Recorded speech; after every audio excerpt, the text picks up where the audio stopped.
বীজ টিজ দিয়ে এসছে, একটুখানি হালকা শীতের মধ্যেই বসাবো, আর বাইরে বসাবো না। কেন বাইরে বসালে গাছপালা সেরকম আর হচ্ছে না, বৃষ্টি বর্ষার দিনে কিছু করার নেই। কী করবো বলেন না। দেখেন আকন্দ গাছে সব ডালপাতা দেখেন কেটে দিয়েছি, দেখছেন তো, নতুন করে দেখেন পাতাগুলোও বাজাচ্ছে।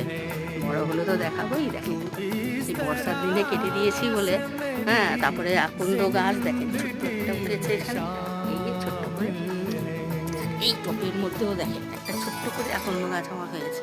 এখন তুলবো না, একটু বড় হোক, তারপরে দিয়ে ওই জায়গায় লাগিয়ে দেবো। একই জায়গা থাকলে ভালো থাকে, হ্যাঁ। আর এইখানে দেখেন এখন তো সিজন না, দেখেন তরমুজ গাছ কি সুন্দর হয়েছে একটা, দেখেন। নষ্ট করবো না, করে থাক, দেখা যায়, যা হবে হবে, না হয় না হবে। সরু তরমুজের বীজও আছে, অসুবিধা নেই, এগুলো করে থাক, এটাও তো একটা আনন্দ লাগে। আর কি বলবো, এইসবই খুব ভালো লাগে। আচ্ছা তাহলে রাখলাম।